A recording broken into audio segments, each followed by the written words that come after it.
मेरा पति मुझसे 15 साल बड़ा था। हम दोनों बहुत लड़ाई झगड़ा करते थे। एक दिन मेरे पति को पैरालाइज हो गया।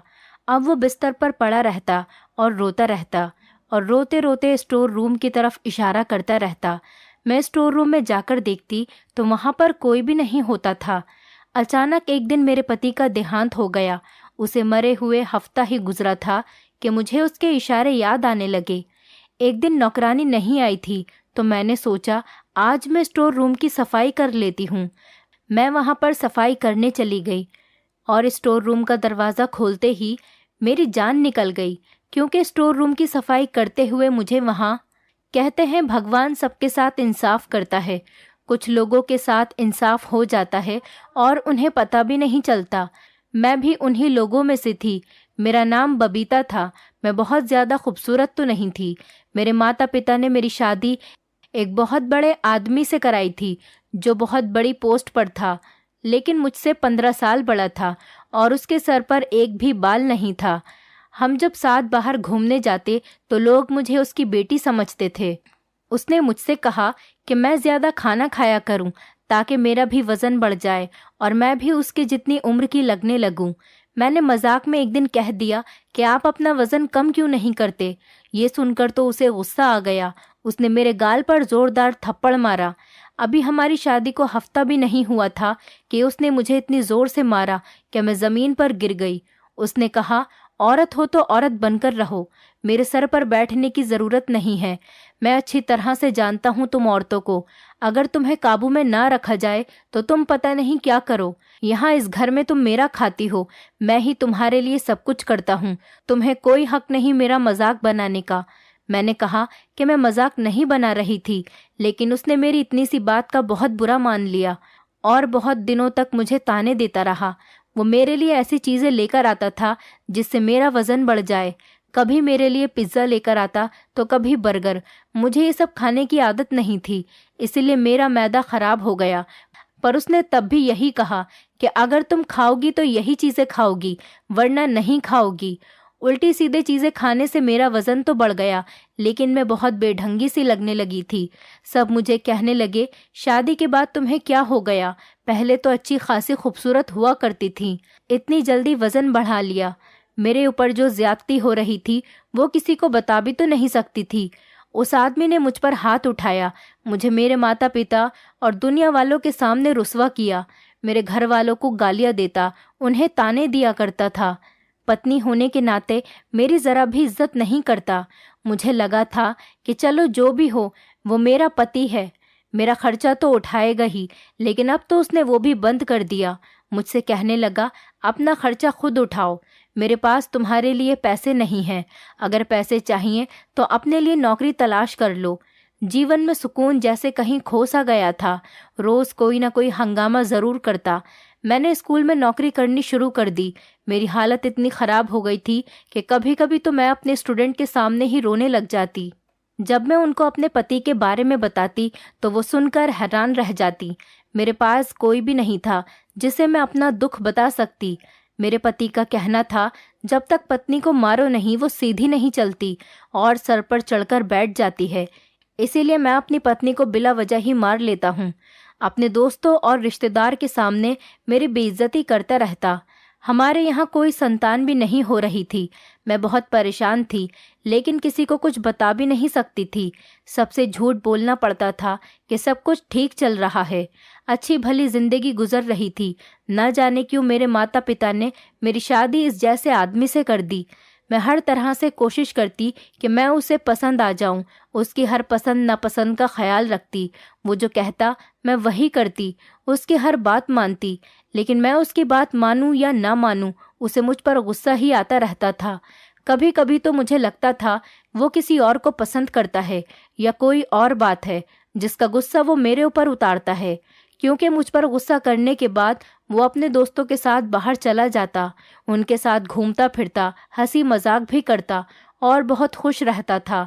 उसके दोस्त भी हमारे घर आ जाते थे और जब उसके दोस्त हमारे घर आते तो मेरा सारा दिन खाना पकाने में ही निकल जाता। मैं फिर भी उससे कुछ नहीं कहती, सोचती कि शायद अब वो खुश हो जाए, लेकिन वो तो किसी हाल में खुश रहने वाला ही नहीं था। मुझे समझ में नहीं आ रहा था कि ये सब मेरे साथ क्या हो रहा है। कभी तो लगता था कि मुझे किसी की नज़र लग गई है या किसी ने मेरे ऊपर काला जादू करा दिया है, क्योंकि जो कुछ भी मेरे साथ हो रहा था वो सब समझ से परे था। मेरा पति जिस ऑफिस में काम करता था वहाँ पर खूब रिश्वत लिया करता था। नई से नई गाड़ियाँ, मोबाइल बदलता रहता, अपने लिए अच्छी से अच्छी चीज़ लेकर आता, अपने हर शौक पूरे करता, लेकिन उसे मेरे खर्चों का ज़रा भी ख्याल नहीं था। मैं अपने सारे खर्चे खुद पूरे करती। अब तो हम अपने मोहल्ले में भी मशहूर हो गए थे कि ये लोग बहुत लड़ते हैं। हमारी लड़ाई भी ज़्यादा ही हुआ करती थी, लेकिन एक दिन तो हद ही हो गई जब उसने मुझसे बिला वजह ही लड़ना शुरू कर दिया। मेरे पति ने ज़ोर ज़ोर से चिल्लाना शुरू कर दिया। उसने कहा, मैंने तुमसे कहा था ना आज मेरे लिए अच्छा खाना बनाना, और तुमने दाल बनाकर रख दी। मैंने कहा, अगर अच्छा खाना खाना है तो उसके लिए पैसे भी देते ना। मेरे पास पैसे नहीं हैं और अभी मेरी सैलरी भी नहीं मिली है। वो इस बात को लेकर खूब लड़ा और कहने लगा, मुझे तुम्हारे साथ रहना ही नहीं है, तुम मुझे अच्छी ही नहीं लगती। आज तक तुमने मेरे दिल में जगह नहीं बनाई। बात कहाँ से कहाँ शुरू हुई और कहाँ चली गई पता ही नहीं चला। और कहने लगा, मैं तो तुम्हारे साथ मजबूरी में रह रहा हूँ। वो बहुत ज़्यादा चीख रहा था और गुस्से में था, जिसकी वजह से उसका बीपी बढ़ गया और उसको दौरा पड़ गया।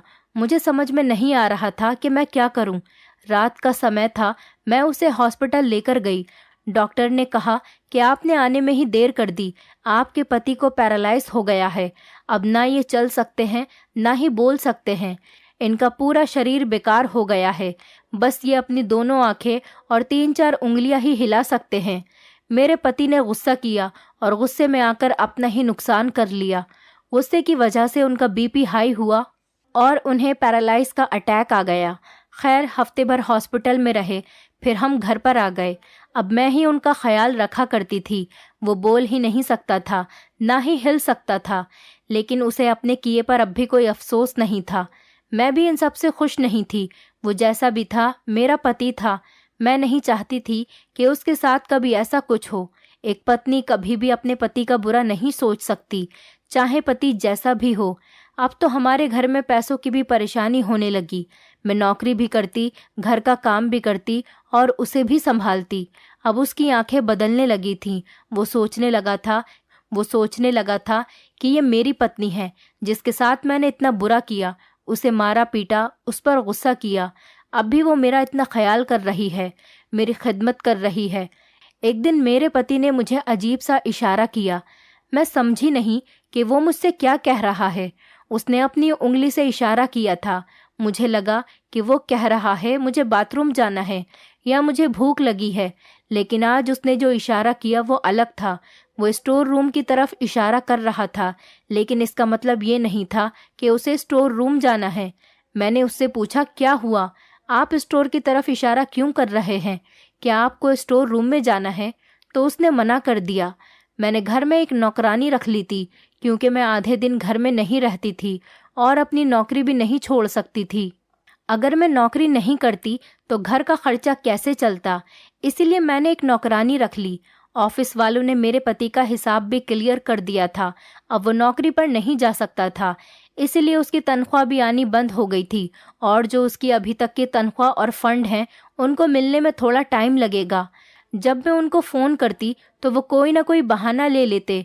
वो पैसे भी हमें मिल नहीं रहे, और मेरे पति का काम ऐसा था, उसे बहुत लोग जानते थे और उससे डरते थे। उसके दस्तखत के बगैर फाइल पूरी नहीं होती थी, इसलिए उसे लाखों रुपए की रिश्वत भी देते थे। उसके कुछ रिश्तेदार थे जो पहले तो पैसों के चक्कर में उसके आसपास रहते थे, लेकिन जैसे ही उसका बुरा समय आया सबने साथ छोड़ दिया। अब उसे एहसास हुआ कि मेरे बुरे समय में मेरी पत्नी ही मेरे साथ है। वो रोज़ रात को स्टोर की तरफ इशारा करता और रोता रहता। उसे देखकर मुझे भी रोना आ जाता था, क्योंकि मुझसे उसकी ऐसी हालत देखी नहीं जाती थी। हमारी शादी को 5 साल हो गए थे और इन 5 सालों में उसने मुझे चैन का सांस लेने नहीं दिया था। हर रोज़ मेरा खून जलाता था। बहुत तकलीफ़ दी है उसने मुझे, लेकिन मैंने उसे माफ़ कर दिया था। शायद उसको उसके किए की सज़ा मिल गई थी। मैं उसे और सज़ा नहीं देना चाहती थी। वो रोता रहता था और बार बार इशारा करता। मैं उसके इशारे पर जाकर देखती, लेकिन मुझे वहाँ पर कुछ भी नहीं मिलता। न उसकी कोई चीज़ वहाँ थी और न कोई और चीज़ ऐसी थी जो उसे चाहिए हो। अब बार बार इंसान एक चीज़ की तरफ इशारा कर रहा है, इसका यही मतलब है कि कोई बात तो ज़रूर है, लेकिन मैं समझ नहीं पा रही थी। एक दिन उसकी कज़िन हमारे घर पर आ गई और हैरत की बात है, वो उससे तो नहीं मिली, लेकिन मुझसे अजीब गरीब बातें कर रही थी। कहने लगी, तुम्हारे पति की तनख्वाह और फंड के पैसे कब मिलेंगे? मैंने कहा, पता नहीं, मैं तो रोज़ फ़ोन करती हूँ, वो लोग कुछ न कुछ बहाना बना देते हैं। कहने लगी, बहुत सारे पैसे होंगे ना, तुम इतने पैसों का क्या करोगी? मैंने कहा, अपने पति का इलाज करवाऊंगी, हो सकता है दूसरे शहर में इनका इलाज हो जाए। तो मुझसे पूछने लगी, कहीं तुम्हारे पति ने दूसरी शादी तो नहीं कर रखी थी? मैंने कहा, मुझे नहीं पता, लेकिन वो मुझे अपने पैसे नहीं देते थे। बोली, तब तो ज़रूर इसने दूसरी शादी कर ली होगी। मैंने कहा, अगर ऐसा होता तो वो औरत अभी तक यहाँ आ गई होती, लेकिन मेरे पति ने मुझे ऐसा कुछ भी नहीं बताया और ना ही उसने मुझसे छुपाकर दूसरी शादी की है।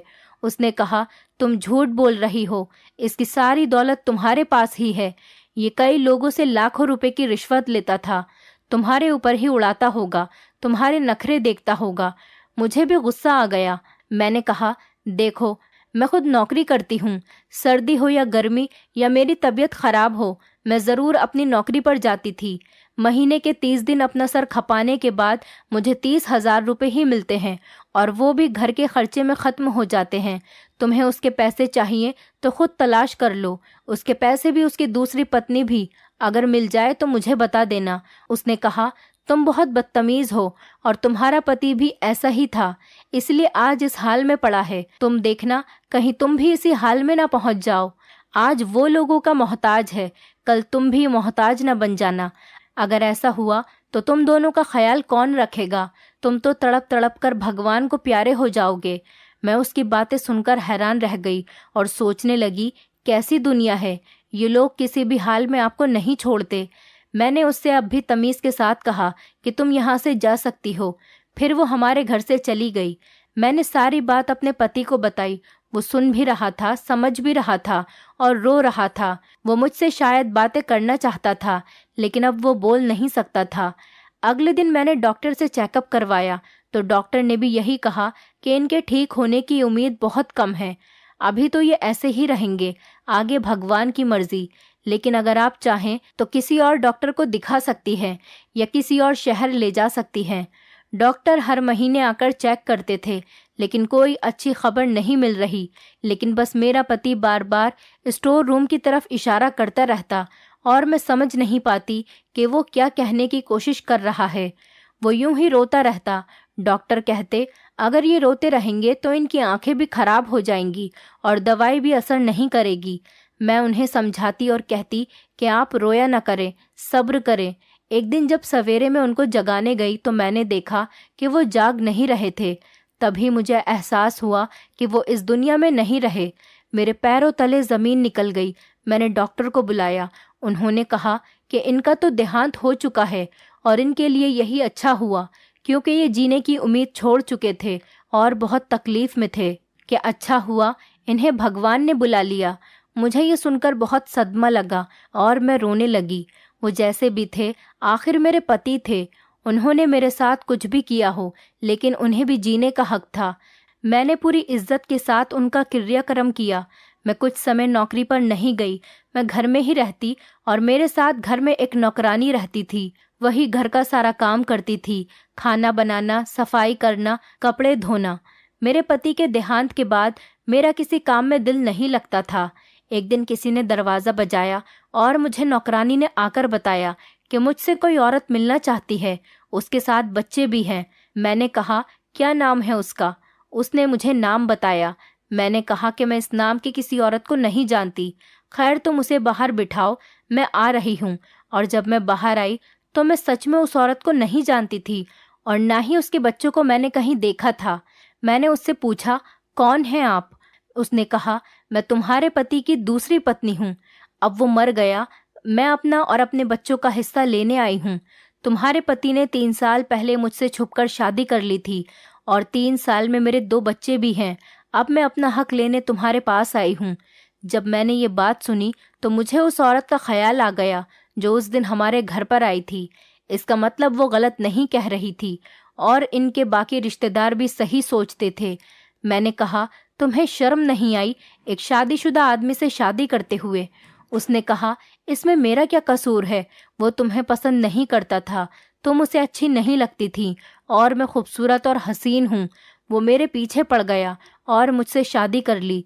मैंने कहा, खूबसूरत तो मैं भी थी, लेकिन उसने मुझे जानबूझकर बदसूरत कर दिया। उसने कहा, मर्द ऐसा क्यों करेगा? शायद तुम्हारी किस्मत ही खराब थी। खैर छोड़ो इन बातों को अब। वो इस दुनिया में नहीं रहा, मेरा हिस्सा मुझे दे दो। मैंने कहा, वो मेरे पास कुछ नहीं छोड़ कर गया है। मैं अपना खर्चा भी अपनी नौकरी से चलाती हूँ और जो उसके फंड और तनख्वाह है वो अभी तक मिली नहीं है। जब मिल जाएगी तो मैं तुम्हें उसमें से आधे पैसे दे दूंगी।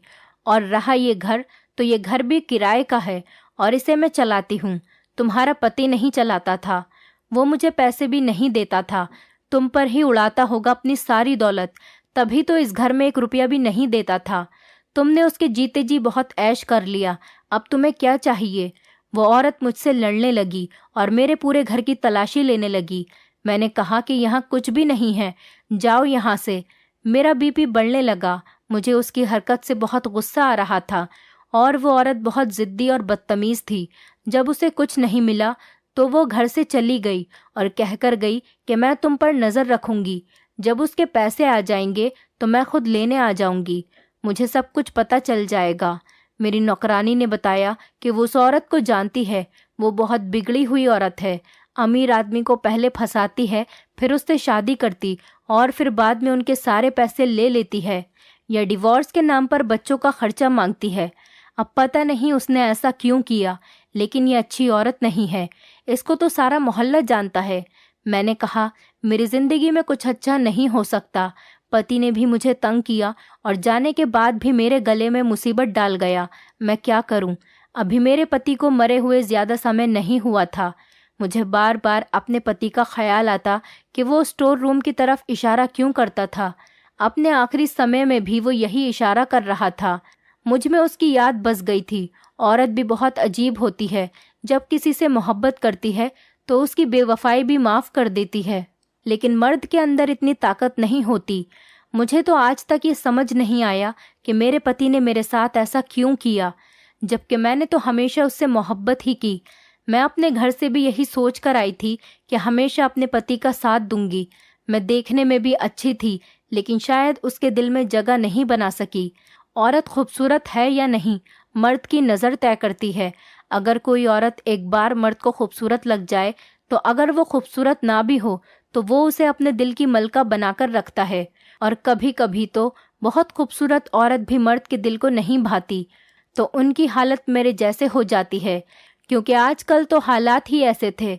मैं अब दिन भर रोती रहती थी, खाना भी नहीं खाती थी, हर समय दिमाग टेंशन में रहता था।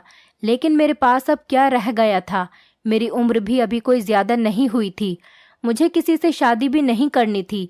मेरा ऐसा कोई इरादा नहीं था। मैं सिर्फ अपनी ज़िंदगी चैन सुकून से और अपने तरीके से जीना चाहती थी और मेरे दिल में अब कोई चाहत बाकी न रही थी। मेरी ज़िंदगी का कोई दूसरा मकसद नहीं था। मैं घर में ही रहती। मेरे पति के पैसे भी नहीं आ रहे थे और उनकी दूसरी पत्नी फ़ोन कर करके मुझे परेशान करती रहती। पैसों का पूछ कर वो मुझे तंग करती रहती। मेरे पास सब पैसे ख़त्म हो गए थे। मैंने नौकरानी से भी कहा कि वो काम छोड़कर चली जाए, मैं अब उसको पैसे नहीं दे सकती। मैं हैरान रह गई जब एक दिन वो मेरे लिए खुद अपने घर से खाना बनाकर लेकर आई और कहने लगी, आप बहुत अच्छी हैं मैडम, आपने मेरा बहुत ख्याल रखा है। मेरे पास इतना ही है मैडम, मैं आपके लिए खाना ही ला सकती हूँ। उस दिन मुझे पता चला कि अगर हम दुनिया में किसी अच्छे इंसान के साथ अच्छा करते हैं तो वो हमारे साथ उससे भी ज़्यादा अच्छा करता है। उसके पास तो खुद कुछ नहीं था, वो गरीब थी और उसके 4 बच्चे थे। मैं उसके ऊपर बोझ नहीं बनना चाहती थी। मैंने उससे कहा, अगर मेरे हालात अच्छे हो गए तो मैं तुम्हें ही काम पर बुला लूँगी और तनख्वाह भी दे दूँगी। उधर उनके ऑफिस वाले पैसे देने को तैयार नहीं थे, शायद वो पैसे खाना चाहते थे। इधर उनकी पत्नी ने मुझे तंग कर रखा था। मेरी एक दोस्त थी जिससे मैंने उधार ले रखा था और किसी तरह खाना पीना चल रहा था, वो भी ख़त्म होने ही वाला था। मैं बहुत ज़्यादा परेशान थी। नौकरानी को भी मैंने हटा दिया था। घर भी बहुत ज़्यादा गंदा हो रहा था। वैसे भी करने को कुछ नहीं था। मैंने सोचा आज सफाई कर लेती हूँ। मैं स्टोर रूम में चली गई। वहाँ जाते ही मुझे अपने पति की याद आने लगी। मैं सोचने लगी वो बार बार इधर इशारा क्यों करते थे कि अचानक मेरा पैर फिसल गया और मेरा हाथ दीवार पर लग गया, जिससे मेरी कलाई में चोट लग गई और वहाँ का एक टाइल टूट गया। जब मैंने उस तरफ देखा तो मेरे पैरों तले ज़मीन निकल गई। मुझे यकीन नहीं हुआ कि मेरी आंखें क्या देख रही हैं। इस दीवार के पीछे एक कमरा बना हुआ था और उसमें एक तिजोरी बनी हुई थी। जब मैं अंदर गई तो मेरे पैरों तले ज़मीन निकल गई। उसके अंदर ढेर सारी दौलत, सोना चांदी और ना जाने क्या कुछ था। मैं समझ गई कि वो इसी तरफ इशारा किया करते थे, लेकिन बता नहीं पाते थे। जैसे कि मेरे पति के बारे में मशहूर था कि वो बहुत ज़्यादा रिश्वत लिया करता था। शायद ये सब उन्हीं रिश्वत के पैसों का बना हुआ था। मैंने सब सामान वहाँ से निकाल लिया और उस जगह को बंद कर दिया और पहले की तरह कर दिया ताकि कोई पहचान न सके। अगले दिन मैंने नौकरानी को बुलाया और कहा कि घर का सारा सामान पैक कर दो, मैं यहाँ से जा रही हूँ। वैसे भी ये घर किराए का है। मैं सोच रही थी दौलत में से कुछ हिस्सा अपने पति की दूसरी पत्नी को दे दूंगी, लेकिन नौकरानी ने बताया कि वो दोनों बच्चे उसके नहीं थे। वो झूठ बोल रही थी। वो बच्चे किसी और के थे। वो आपके पति के बच्चे नहीं थे। वो औरत हमारे मोहल्ले में रहती है। कल एक आदमी आया था और अपने बच्चे लेकर चला गया। हो सकता है आपके पति ने उससे शादी ही ना की हो। वो झूठ बोल रही हो, क्योंकि ये औरत ऐसे ही ड्रामा करके पैसे ऐंठती है। मैं खामोश उसकी बात सुनती रही। मैंने नौकरानी को उसकी तनख्वाह और कुछ पैसे दे दिए। उसे लगा शायद मुझे ऑफिस से पैसे मिल गए हैं, लेकिन ऑफिस वाले तो पैसे खाकर बैठ गए थे। मैं वहाँ से चली गई। मैंने कुछ सामान भी उसे दे दिया और थोड़ा बहुत सामान अपने साथ लेकर दूसरे शहर में चली गई। वहाँ पर ही मैंने नौकरी करनी शुरू कर दी। आज मेरे पास घर भी है, गाड़ी भी है और मैं अपने पति के नाम से एक अनाथ आश्रम बनवा रही हूँ, क्योंकि ये पैसे उनके ही थे, उन्हीं ने रखे थे और वो तो मुझे ये पैसे देना भी नहीं चाहते थे, लेकिन शायद किस्मत को यही मंजूर था। ये पैसे मुझे ही मिलने थे। मैं इन पैसों से कोई अच्छा काम करना चाहती थी। ये सब सुनने में अजीब लगता है, लेकिन मेरा पति मुझसे 15 साल बड़ा था। उसने इतने सालों में ये पैसे जमा किए थे, लेकिन वो इसे खर्च नहीं कर पाया। यही तो जीवन है, इसमें ऊंच नीच होती रहती है, लेकिन अब मैं किसी पर भरोसा नहीं कर सकती, इसीलिए दूसरी शादी नहीं करना चाहती। मैंने आगे पढ़ाई करने का फैसला किया ताकि मैं एक अच्छी जॉब कर सकूं, क्योंकि चाहे आपके पास दौलत या दरिया क्यों ना हो, वो एक दिन ख़त्म ही हो जाता है। मैं अपने पति को खुशी से याद करती हूँ और उसकी आत्मा के लिए भगवान से प्रार्थना करती हूँ, क्योंकि वो जैसा भी था मेरा पति था। दोस्तों, उम्मीद करती हूँ आपको हमारी कहानी पसंद आई होगी। कहानी पसंद आई है तो वीडियो को लाइक करें, चैनल पर नए हैं तो चैनल को सब्सक्राइब करें और हाँ, नोटिफिकेशन बेल को ज़रूर दबाएं ताकि अगली अपडेट सबसे पहले आपको मिले।